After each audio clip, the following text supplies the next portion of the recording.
기도드리겠습니다. 아까 PPT로 잠깐 나왔는데 오늘 좀 영어 공부를 해보려고 합니다. 다들 너무 좋아하시는데요. 평소에 공부 안 하던 영어 공부를 좀 해보겠습니다. 우리 사도신경을 영어로 한번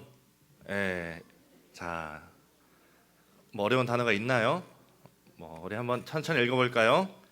I believe in God, the Father Almighty, maker of heaven and earth, and in Jesus Christ, His only Son, our Lord. 대충 이해되시죠? Who was conceived by the Holy Spirit, born of the Virgin Mary, suffered under. 자, 제가 3년 전에 이 단어를 알려드렸었습니다. 어떻게 읽는지 알려드렸었는데 어떻게 읽어야 되죠?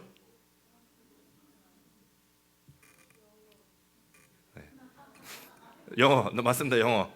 제가 어렸을 때 모습을 보는 것 같네요. 네, 펀시어스 파일럿이라고 읽죠. 네, 그렇게 읽습니다. 저도 영어 공부 처음 할 때 이제 이거 읽으려고 하다가 당황했던 적이 있습니다. 이걸 어떻게 읽어야 되지? 그래서 제가 3년 전에 이 얘기를 한번 알려드렸었는데, 네, 3년 안에 오신 새 가족들은 모를 수 있죠. 네, 그래서 그렇습니다. 오늘 우리가 볼 사람이 누굽니까? 네, 폰시어스 파일럿, 네, 본디오 빌라도의 이야기를 좀 하려고 합니다. 수요일 날 제가 중간에 몇 번 다른 길로 새기도 했지만 예수님을 만난 사람들 이야기를 계속 하고 있는데 아마 이제 거의 막바지에 다 된 것 같습니다. 게다가 이제 고난 주간이라서 또 이 본디오 빌라도랑 좀 말씀이 잘 맞겠다 그런 생각이 들어서 결정을 했습니다. 그런데 나중에 좀 아차 싶은 것이 특별 새벽기도의 내용하고 좀 이렇게 겹치더라고요. 본문이 좀 겹치는데 그래도 복습이라 생각하시고 들어주시면 좋을 것 같습니다. 방금 우리가 본 것처럼 우리가 매번 사도신경을 할 때마다 두 사람 이름이 항상 나옵니다. 한 사람은 메리, 마리아고 또 한 사람이 바로 이 본디오 빌라도입니다. 예수님을 판 유다의 이름도 이렇게까지 자주 우리가 말하진 않는데 이 빌라도는 도대체 무슨 죄를 저질러서 매번 이렇게 수많은 기독교인들의 입에 오르내리면서 욕을 먹을까? 가끔은 이건 좀 빌라도도 억울하지 않을까? 이건 빌라도의 입장에서도 좀 우리가 이야기를 들어봐야 된다 그런 생각이 들기도 합니다. 그래서 오늘 고난주간을 맞아서 예수님을 만난 빌라도 어떠했을지 함께 그 이야기 속으로 들어가 보길 바랍니다. 당시 배경을 잠깐 설명을 드리면 사람 이름이 좀 많이 나오니까 좀 어려울 수도 있겠습니다만은 그 당시 그 이스라엘 유대는 로마의 지배를 받고 있었죠. 티베리우스 황제가 두 번째 황제죠. 아우구스투스에 이은 두 번째 티베리우스 황제가 다스리던 그 로마의 지배를 받고 있던 상황이었습니다. 또 예수님이 태어나던 당시에 그 유대를 다스리던 사람이 헤롯 대왕, 헤롯이라는 이름이 또 나오니까 이 사람을 이제 헤롯 더 그레이트라고 해서 헤롯 대왕이라고 합니다.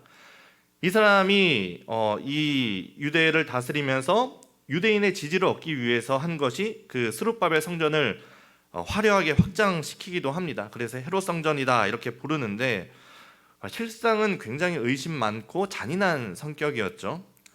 예수님이 태어났을 때 이 베들레헴의 아기들을 학살하라고 시킨 사람이 바로 이 헤롯 대왕이었습니다. 헤롯 대왕의 아들 중에 성경에 나오는 사람의 이름이 둘 있는데 아켈라오라는 사람과 헤롯 안티파우스, 헤롯 안디바라고 하는 또 나중에 나오겠죠. 아켈라오와 헤롯 안디바 두 사람이 나옵니다. 이 아켈라오는 유대와 사마리아, 그러니까 좀 남쪽 지역, 이렇게 사해, 염해 있는 남쪽 지역을 다스리고 헤롯 안디바는 갈릴리, 베레와 이 위쪽 지역을 다스립니다. 그런데 그 유다 사마리아를 다스리던 이 아켈라오가 폭정이 워낙 심해서 민심을 잃습니다. 성경에서도 이 이름이 한번 나오는데 마태복음 2장에 나옵니다. 22절에 보면 그 요셉과 마리아의 이야기죠. 그러나 아켈라오가 그의 아버지 헤롯을 이어 유대의 임금됨을 듣고 거기로 가기를 무서워하더니 꿈에 지시하심을 받아 갈릴리 지방으로 떠나가 이렇게 나옵니다. 예수님을 낳은 요셉과 마리아가 베들레헴에서 헤롯 대왕을 피해서 이집트로 도망갔다가 나중에 헤롯 대왕이 죽어서 돌아가려고 보니까 누가 거기를 다스리나요?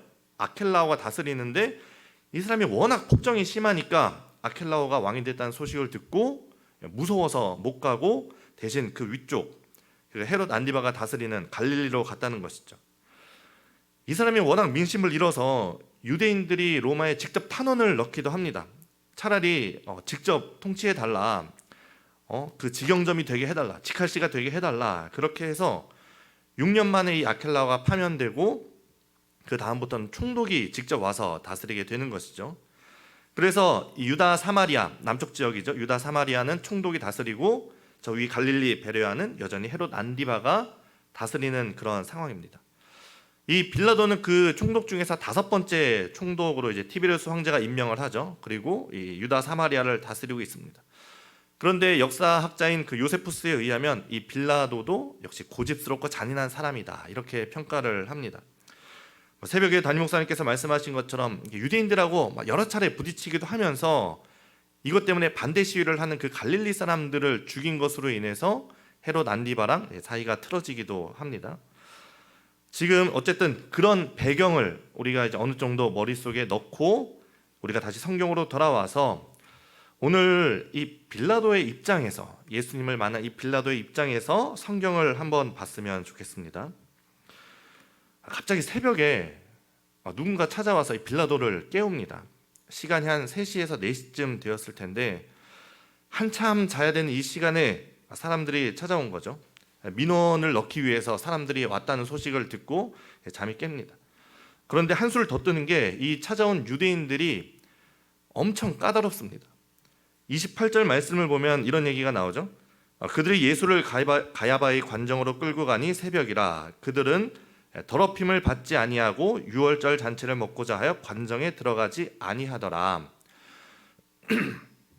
유월절 잔치를 이제 6월절이 됐으니까 6월절 잔치를 참여를 해야 되는데 이방인의 관저에 들어가면 부정해질 수 있으니까 어떻게 하고 있습니까? 관저 밖에서 기다리고 있는 거죠. 그러니 빌라도 입장에서는 어떻습니까? 더 귀찮은 거죠. 내가 여기 관저에 있고 사람들이 와야 되는데 관저 밖에서 나오라 이러고 있는 겁니다.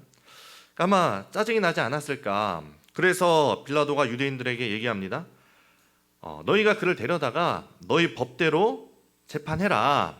나는 이 일에 별로 관여하고 싶지 않다. 뭐 사소한 일로 와서 잠을 깨우냐 하면서 좀 짜증을 낸 것이죠. 여러분도 뭐 새벽 3시에 여러분 자녀가 와서 엄마 오늘 아침 메뉴가 뭐야? 이러면 이렇게 막 화가 나지 않겠습니까? 그런데 이 사람들이 새벽부터 굳이 빌라도를 찾아온 이유가 있습니다. 뭐냐면 30절에 보면 우리에게는 사람을 죽이는 권한이 없나이다, 이런 얘기를 합니다. 유대인들이 기본적인 자치권은 있었지만 마음대로 할 수 없는 법이 있는데 그 중에 한 가지가 이 사형에 관한 것이었습니다. 사형을 하려면 반드시 로마의 허락을 받아야 할 수 있는 것이죠.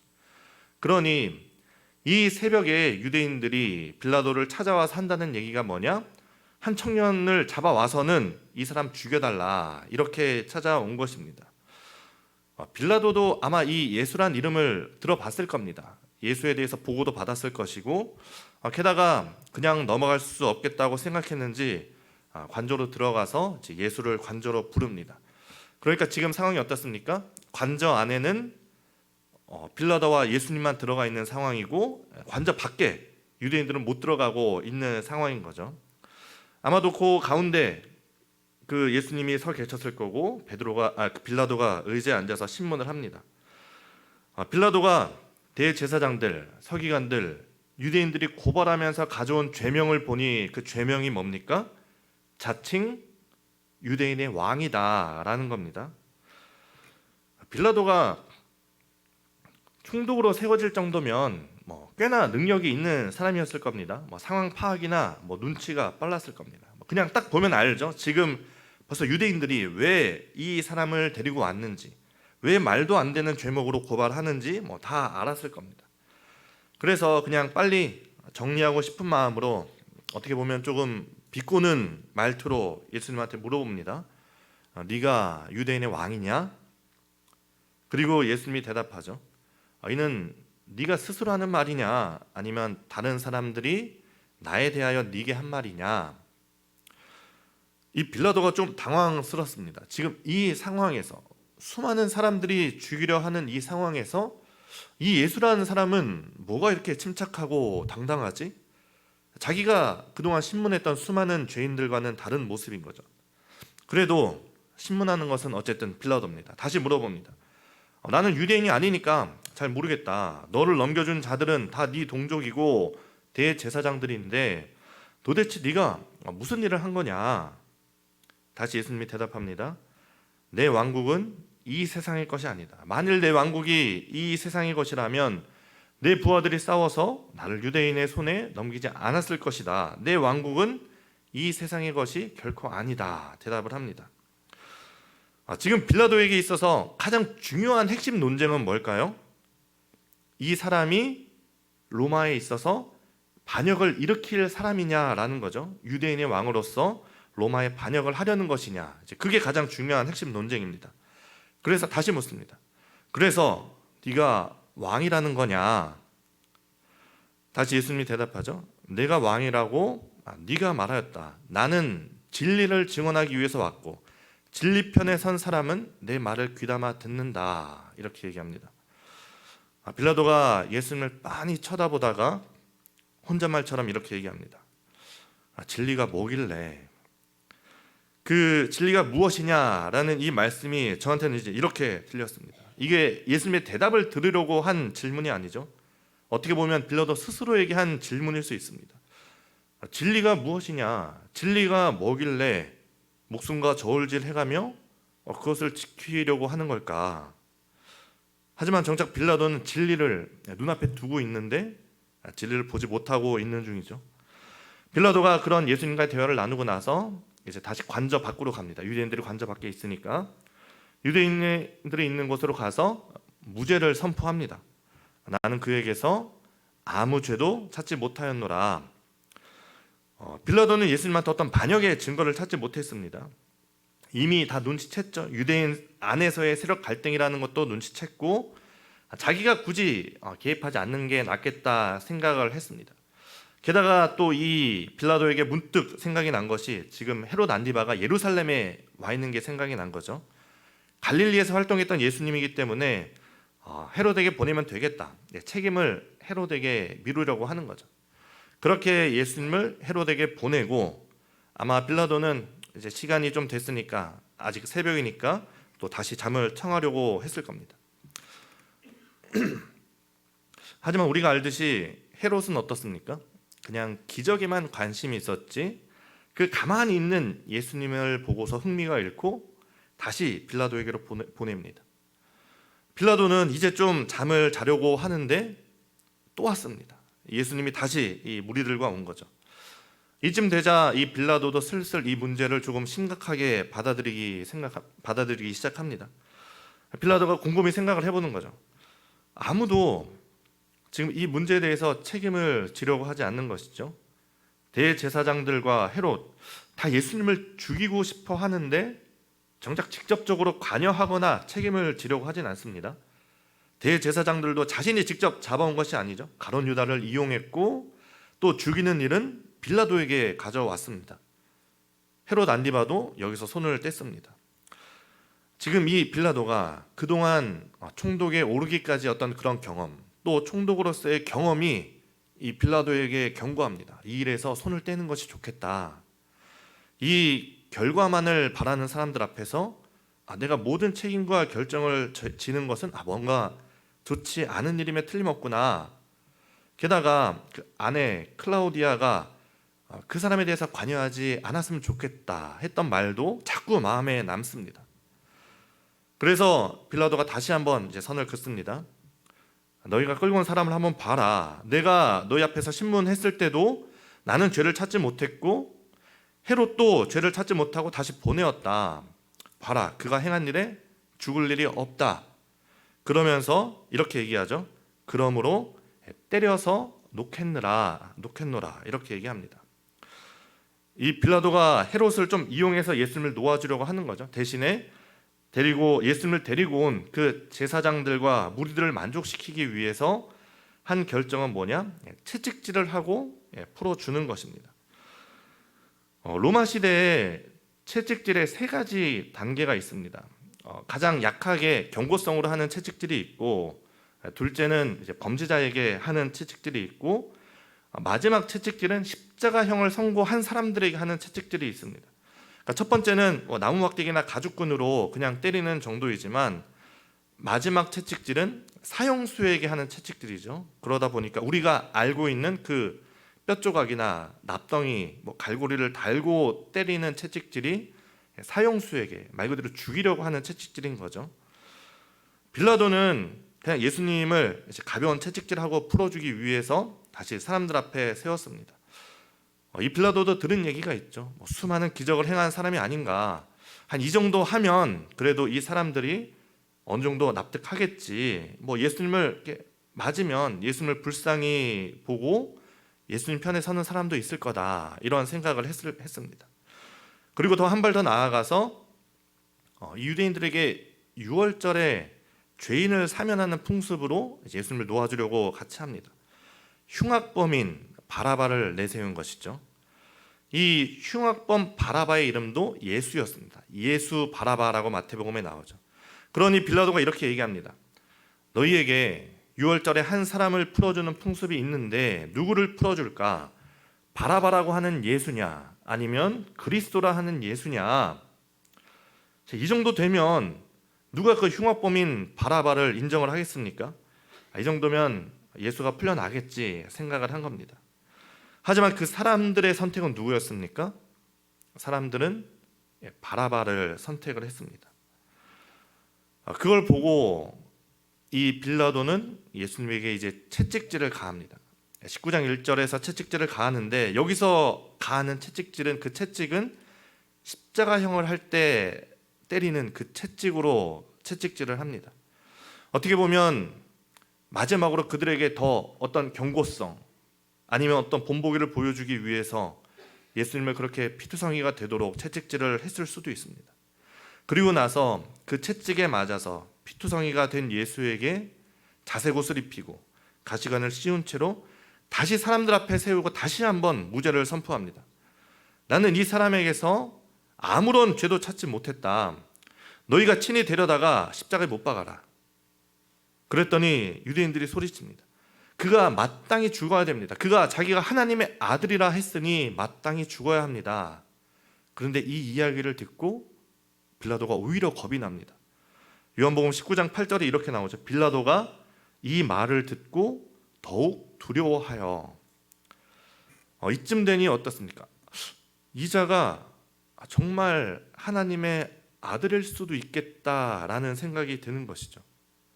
그래서 다시 한번 이 예수를 데리고 관정 안에 들어가서 다시 한번 신문합니다. 넌 도대체 어디서 온 사람이냐? 예수님이 침묵합니다. 답답한 빌라도가 소리칩니다. 왜 말을 하지 않냐? 당신을 놓아줄 권한도 내게 있고 처형할 권한도 내게 있는 걸 모르냐? 그러자 예수님이, 채찍에 맞은 예수님께서 힘겹게 조용히 말씀하십니다. 네가 하늘에서 권세를 받지 않았더라면 나를 어떻게 할 수 없었을 것이다. 여기서 빌라도는 아차 싶습니다. 곤경에 처한 것이 예수가 아니라 바로 자기 자신이었습니다. 지금까지 예수와 나눈 그 대화가 모두 사실이라면 그자가 정말 하나님의 아들일 수도 있는 것이죠. 그렇다면 그 하나님의 아들을 죽인 책임을 모두 자기가 지게 되는 겁니다. 그래서 예수님의 그 말을 듣고 요한복음 19장 12절 공동번역에는 이렇게 말합니다. 이 말을 들은 빌라도는 예수를 놓아줄 기회를 찾기 시작하였다. 우리 개역개정에서도 예수를 놓아주기 위해서 힘썼다, 그렇게 얘기하죠. 하지만 그 흐름에 이미 거스를 수 없고 때는 늦었고 오히려 유대인의 목소리는 더욱더 커져만 갔습니다. 빌라도가 눈을 감고 깊이 고민을 합니다. 깊이 고민을 하다가 결론을 냅니다. 요한복음 19장 14절이죠. 보라, 너희의 왕이로다. 이게 빌라도의 결론이었습니다. 그런데 유대인의 결론은 달랐습니다. 유대인의 함성들과 함께 대제사장들이 이렇게 얘기합니다. 15절이죠. 대제사장들이 대답하되 가이사 외에는 우리에게 왕이 없나이다. 저는 오늘 이 말이 오늘 제가 말씀을 준비하면서 저에게 가장 슬프고 안타까운 말이었습니다. 유대인들이 그렇게 로마의 지배를 벗어나고 싶어 했고, 그리고 유대인의 왕 메시아를 바랐던 그 사람들이 진짜 메시아는 십자가에 못 박고 외면한 채 이제는 스스로 뭐라고 얘기합니까? 가이사가 우리의 왕이다, 이렇게 이야기를 하고 있으니 정말 안타까운 말인 거죠. 결국 그 결론은 어떻게 납니까?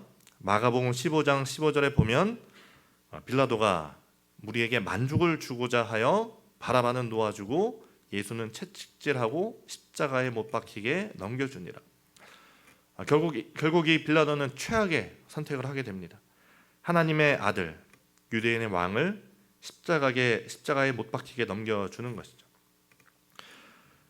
유대인들과 이 빌라도가 같이 예수님을 십자가에 못 박았지만 어떻게 보면 둘은 정반대였습니다. 유대인들은 이 예수님을 하나님의 아들로 생각하지 않았습니다. 자칭 유대인의 왕이라고 부르면서 자기들의 왕으로 인정하지 않았습니다. 하지만 빌라도는 어땠습니까? 예수님을 유대인의 왕으로 인정을 했습니다. 우리가 오늘 읽은 그 본문처럼 마지막에 그 예수님의 십자가의 패에 뭐라고 적습니까? 나사렛 예수 유대인의 왕이다, 그렇게 자기의 고백을 적었습니다. 하지만 그럼에도 예수님을 십자가에 못 박았습니다. 이것이 둘의 큰 차이죠.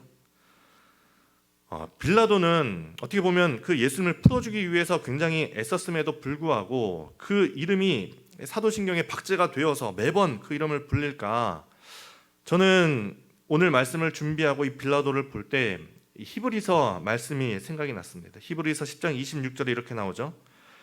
우리가 진리를 아는 지식을 받은 후 짐짓 죄를 범한 즉 다시 속죄하는 제사가 없고, 우리가 진리를 알고 또 죄를 지으면 속죄하는 제사가 없다는 거죠. 29절은 이렇게 얘기합니다. 하물며 하나님의 아들을 짓밟고 자기를 거룩하게 한 언약의 피를 부정한 것으로 여기고 은혜의 성령을 욕되게 하는 자가 당연히 받을 형벌은 얼마나 더 무겁겠느냐, 너희는 생각하라. 빌라도는 진리를 깨달았습니다. 예수님이 유대인의 왕으로 인정하고 진리를 깨달았음에도 불구하고 올바른 선택을 하지 않은 것이 그 우매한 이스라엘 백성이 어리석은 선택을 한 것보다 그 형벌이 더 무거운 것이죠. 손을 씻는다고 그 책임을 피할 수는 없습니다. 빌라도가 명패에 직접 써서 붙인 것은 예수님을 진정한 왕이라는 것을 인정하고 알았다는 증거이기 때문입니다. 한편으로는 또 그런 생각이 듭니다. 빌라도가 예수님을 풀어주기 위해서 애썼는데 나름 애썼다고 변명할 수 있지 않을까. 그 흐름을 이길 수는 없었지만 그래도 빌라도 나름은 애쓰지 않았느냐, 그렇게 얘기할 수도 있습니다만, 제가 예전에 한 권사님하고 얘기할 때 이제 그 권사님이 그런 얘기를 하시더라고요. 우리가 삶을 살아가는 것이 마치 시냇물을 이제 거슬러 올라가는 배와 같다, 그런 얘기를 했습니다. 계속해서 노를 젓지 않으면 어떻게 됩니까? 시냇물에 따라서 뒤로 갈 뿐이죠. 어떤 교수님은 그렇게 했습니다. 우리가 신앙생활을 하는 것이, 진리를 찾아가는 것이 마치 그 러닝머신 달리기 하는 것과 마찬가지다. 우리가 끊임없이 달리지 않으면 우리는 진리가 아니라 그 죄를 향해서 갈 수밖에 없는 것이죠. 선과 악 사이에 중간지대가 있을까요? 우리가 선한 일을 하는 사람을 이렇게 착한 사람이라고 하고 선한 사람, 악한 일을 하는 사람을 악한 사람이라고 한다면 선한 일도 하지 않고 악한 일도 하지 않은 사람은 선한 사람인가요? 악한 사람인가요? 사람들은 방관자라는 말을 싫어합니다. 내가 직접 악한 일을 한 것도 아닌데 왜 나에게 그 책임을 묻냐라고 말하는 거죠. 하지만 방금 제가 말씀드린 것처럼 세상의 흐름이 악하기 때문에 내가 선을 행하기 위해 애쓰고 계속해서 달려가지 않으면 그 악한 흐름에 우리가 밀려서 결국 악의 편에 설 수밖에 없는 것입니다. 히틀러가 전쟁을 일으킬 때 이제 독일의 루터 교회는 그것을 방관했습니다. 세상과 교회는 구별되어야 된다라고 얘기하면서 눈을 감았습니다. 그 결과가 뭡니까? 2차 세계대전과 그 유대인 학살로 이어진 것이죠. 그 독일의 아이히만이라는 그 사람이 정말 수많은 유대인들을 학살을 했는데, 이 사람에 대해서 악의 평범성이라는 그 책이 있습니다. 근데 그 내용에 나왔던 것이 수많은 유대인들을 학살하고 죽게 만들었던 이 아이히만을 만났는데, 그 사람을 보니까 어떤 악마가 아니라 정말 평범한 사람이라는 겁니다. 이 사람은 뭘 한 거냐? 그저 국가가 시키는 일을 열심히 했던 공무원이었습니다. 그러니까 국가가 내린 명령이 뭡니까? 유대인들을 죽이라고 국가에서 명령했으니까 이 사람은 국가의 명령에 그냥 공무원으로서 자기 할 일을 한 것뿐이다 라고 얘기를 한 겁니다. 아무런 비판적 사고 없이 유대인을 죽이는 일에 충실했던 거죠. 우리가 진리를 향해서 달려가지 않으면, 우리가 진리를 찾기 위해서 그것을 손에 넣기 위해서 힘쓰고 애쓰지 않으면 우리는 그 흐름에 따라 악으로 갈 수밖에 없습니다. 디도서에서 예수님께서 우리를 부르신 이유를 이렇게 설명합니다. 그가 우리를 대신하여 자신을 주심은 모든 불법에서 우리를 속량하시고 우리를 깨끗하게 하사 선한 일을 열심히 하는 자기 백성이 되게 하려 하심이라. 진리를 마주했지만 그 흐름을 이기지 못하고 진리를 외면한 그 빌라도와 같이 되지 않기 위해서 우리는 진리를 위해서 달려가야 합니다. 선한 일을 열심히 행하는 하나님의 백성이 되시기를 바랍니다. 예수님께서 이를 위해서 오셨습니다. 예수님은 진리이십니다. 우리가 이 사순절에 그 진리이신 예수님의 십자가를 깊이 묵상하고 우리를 위해서, 나를 위해서, 우리로 하여금 선한 일을 열심히 하는 하나님의 백성이 되기 위해서 오신 그 예수님의 뜻을 따라서 우리가 진리를 향해 달려가고 선한 일에 힘쓰는 우리 성도님들이 될 수 있기를 간절히 바랍니다. 함께 기도하겠습니다. 이 시간 우리 말씀을 기억하며 기도할 때 한 가지는 하나님 고난주간입니다. 우리가 진리를 깊이 묵상할 수 있기를 바랍니다. 진리 되신 예수님을 깊이 묵상하고 진리를 마주하고 진리를 외면하지 않게 하여 주옵소서. 우리가 진리를 향해 달려가고 다시는 퇴보하지 않게 하시고, 오늘 이 말씀대로 선한 일을 위해 힘쓰는, 선한 일을 위해 힘써 진리를 붙잡는, 선한 일에 성공하는 우리의 삶이 되게 하여 주옵소서. 시간 함께 말씀을 기억하며 기도하며 나가겠습니다. 기도하겠습니다. 거룩하신 하나님, 오늘도 우리가 정말 이 빌라도를 보면서 정말 그가 진리를 마주했지만 그는 진리를 붙잡지 못했습니다. 그저 그 흐름에 밀려가 결국에 옳지 않은 선택을 하였고, 그가 진리를 마주했음에도 불구하고 하나님을 외면하고 진리를 외면하고 그 악을 선택한 것은 더 큰 형벌을 받을 수 있는 그 죄악이었습니다. 하나님, 우리가 이 사순절 기간에 다시 한번 예수님의 십자가를 바라볼 수 있기를 원합니다. 우리를 향하신 그 진리 되신 예수님을 바라보고 묵상할 수 있기를 바랍니다. 그리고 우리가 그 진리를 위해서 달려가며 그 예수님을 붙잡을 수 있기를 원합니다. 하나님, 이 세상은 여전히 약하고 정말 이 약한 그 공중원세 잡은 자들은 여전히 우리를 악의 구렁텅이로 끌어들이기 위하여 우리를 당기고 있습니다. 하나님, 우리가 그 악에 빠지지 않기 위하여 정말 진리를 향해 달려가는 우리의 삶이 될 수 있도록 주님 인도하여 주옵소서. 주님께서 우리를 정말 그 선한 일을 힘쓰게 하기 위해서 우리를 구원하셨습니다. 하나님, 우리가 그 예수님의 뜻을 따라 그 예수님의 말씀을 대로 예수님의 진리를 붙잡고 이 세상 가운데 선한 일을 힘쓰며 살아가는 우리가 될 수 있도록 인도하여 주옵소서. 거룩하신 하나님, 오늘도 우리가 이 고난주간 다시 한번 예수님을 바라보고 십자가 그 진리를 바라봅니다. 하나님, 빌라도는 진리를 깨달았습니다. 예수님이 유대인의 왕인 것을 알았음에도 불구하고 그 하나님의 아들 유대인의 왕을 십자가에 못 박는 죄를 범하였습니다. 하나님, 우리의 삶을 돌아볼 때 우리가 진리를 알면서도 때로는 그 진리를 외면하며 정말 우리가 죄짓기 위해서 그 진리를 눈 감는 일이 있지 않습니까? 주님, 우리를 용서하여 주시고 하나님, 우리가 다시 한번 우리의 믿음의 눈을 들어 진리를 바라보게 하시고 진리를 붙잡는 데 성공할 수 있도록 인도하여 주옵소서.